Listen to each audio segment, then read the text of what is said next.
हरे कृष्णा, दंडवत प्रणाम। आज हम भगवद गीता के अध्याय नंबर 2 से श्लोक नंबर 17 लेते हैं।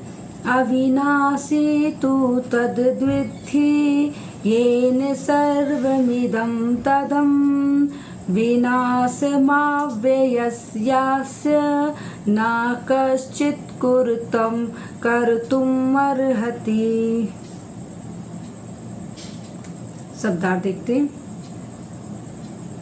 अविनाशी नाश रहित तू, लेकिन तद उसे, विद्धि जानो, येन जिससे, सर्वम संपूर्ण शरीर, इदम यहाँ, ततम परिव्याप्त, विनाशम नाश, अव्यस्य अविनाशी का, यश इस, न कश्चित कोई भी नहीं, कुर्तुम करने के लिए, अर्हति सामर्थ्य है।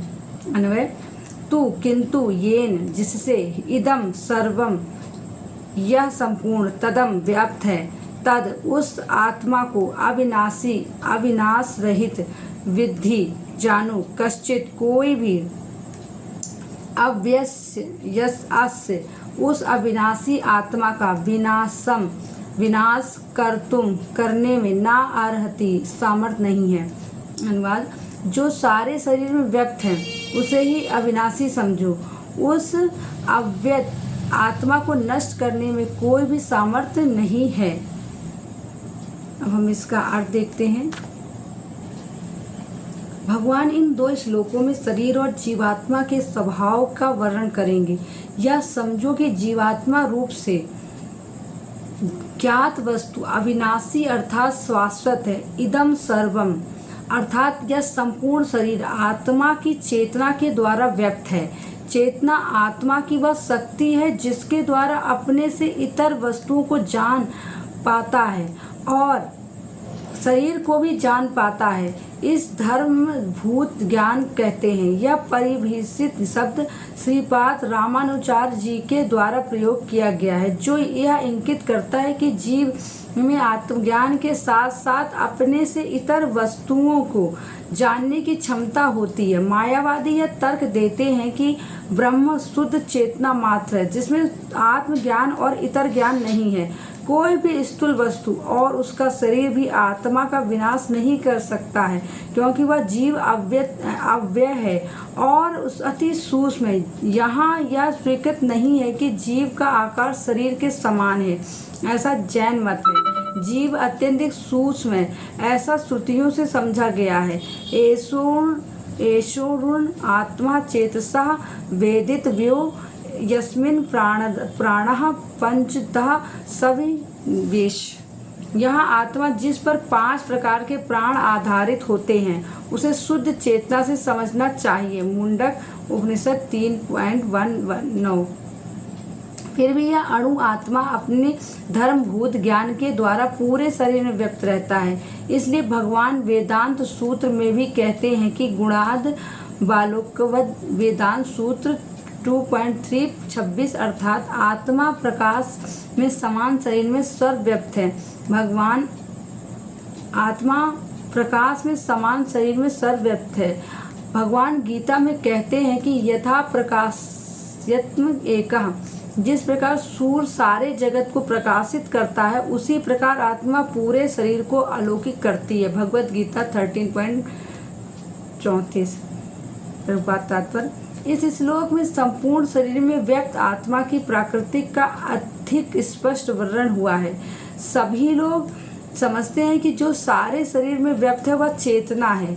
प्रत्येक व्यक्ति को शरीर में किसी अंश या पूरे भाग में सुख दुख का अनुभव होता है, किंतु चेतना की यह व्याप्ति किसी के शरीर तक ही नियमित नहीं रहती। एक शरीर के सुख तथा दुख का बोध दूसरे शरीर को नहीं हो पाता। फलतः प्रत्येक शरीर में विशिष्ट आत्मा है और इस आत्मा की उपस्थिति का लक्षण विशिष्ट चेतना द्वारा परिलक्षित होता है। इस आत्मा को बाल के अग्रभाग के 10,000वें भाग के तुल्य बताया जाता है। श्वेत स्वर उपनिषद में 4.9 इसकी पुष्टि है। बालाग्रस्त भागस्य सतधा कलिप्तस्य च भागो जीवा स विज्ञेय स चिंत्यन्ते कल्पते। यदि बाल के अग्रभाग को 100 भागों में विभाजित किया जाए और फिर इनमें से प्रत्येक भाग को 100 भागों में विभाजित किया जाए तो इस तरह के प्रत्येक भाग की माप आत्मा का परिमाप है। इसी प्रकार यही कथन निम्नलिखित श्लोक में मिलता है। केसग्र सतभागस्य सतांसः सदस्तात्मक जीव सूक्ष्म स्वरूपोऽयं संख्यातीतो ही चित्कणः। आत्मा के परमाणुओं के अनंत कण हैं जो माप में बाल के अग्रभाग नोक के 10,000वें भाग के बराबर है। इस प्रकार आत्मा का प्रत्येक कण भौतिक परमाणुओं से भी छोटा है और ऐसे असंख्य कण हैं। यह अत्यधिक लघु आत्म स्फुलिंग भौतिक शरीर का मूल आधार है और इस आत्मा स्फुलिंग का प्रभाव सारे शरीर में उसी तरह व्यक्त है जिस प्रकार किसी औषधि का प्रभाव व्यक्त रहता है। आत्मा की यह धारा विद्युत धारा सारे शरीर में चेतना के रूप में अनुभव की जाती है और यही आत्मा के अस्तित्व का प्रमाण है।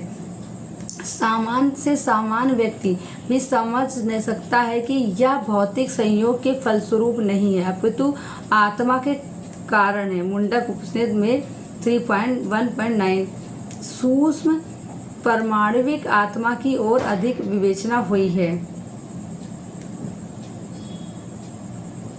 आत्मा आकार में अणु तुल्य है जिससे पूर्ण बुद्धि के द्वारा जाना जा सकता है। यह अणु आत्मा 5 प्रकार के प्राणों में तैर रहा है। प्राण, आप्यायन, व्यान, समन और उड़ान। यह हृदय के भीतर स्थित और देहधारी जीव के पूरे शरीर में अपने प्रभाव का विस्तार करता है। जब आत्मा को 5 वायुओं के कलमश से शुद्ध कर दिया जाता है तो इसका आध्यात्मिक प्रभाव प्रकट होता है। हठ योग का प्रयोजन विविध आसनों द्वारा उन 5 प्रकार के प्राणों को नियंत्रित करना है जो आत्मा की घेरे हुए हैं। यह योग किसी भौतिक लाभ के लिए नहीं अपितु भौतिक आकाश के बंधन से अणु आत्मा की मुक्ति के लिए किया जाता है। इस प्रकार अणु आत्मा को सारे वैदिक साहित्य ने स्वीकारा है और प्रत्येक बुद्धिमान व्यक्ति अपने व्यवहारिक अनुभव से इसका प्रत्यक्ष अनुभव करता है। केवल मूर्ख व्यक्ति ही इस अणु आत्मा को सर्वव्यापी विष्णु तत्व के रूप में सोच सकता है। अणु आत्मा का प्रभाव पूरे शरीर में व्यक्त हो सकता है। मुंडक उपनिषद के अनुसार यह अणु आत्मा प्रत्येक जीव के हृदय में स्थित और चूंकि भौतिक विज्ञानी इस अणु आत्मा को माप सकने में असमर्थ हैं उसे उसमें से कुछ यह अनुभव करते हैं कि आत्मा है ही नहीं। व्यष्टि आत्मा को निसंदेह परमात्मा के साथ साथ हृदय में और इसलिए शरीर गतियों की सारी शक्ति शरीर के इस भाग से उद्भूत है। जो लाल रक्त कण फेफड़ों से ऑक्सीजन ले जाते हैं वे आत्मा से ही शक्ति प्राप्त करते हैं। अतः जब आत्मा इस स्थान से निकल जाता है तो रक्तोत्पादक संलयन फ्यूजन बंद हो जाता है। औषधि विज्ञान लाल रक्त कणों की महत्ता को स्वीकार करता है किंतु वह यह निश्चित नहीं कर पाता कि शक्ति का स्रोत आत्मा है। जो भी हो औषधि विज्ञान यह स्वीकार करता है कि शरीर की सारी शक्ति का उद्गम स्थल हृदय है। पूर्ण आत्मा के ऐसे अनुकरणों की तुलना सूर्य प्रकाश के कणों से की जाती है। इस सूर्य प्रकाश में असंख्य तेजोमय अणु होते हैं। इसी प्रकार परमेश्वर के अंश उनकी किरणों के परमाणु स्फुलिंग है और प्रभा या परा शक्ति कहलाते हैं। अतः चाहे कोई वैदिक ज्ञान का अनुगामी हो या आधुनिक विज्ञान का वह शरीर में आत्मा के अस्तित्व को नकार नहीं सकता। भगवान ने स्वयं भगवद गीता में आत्मा के इस विज्ञान का विशद वर्णन किया है। Thank you. हरे कृष्णा। दंडवत।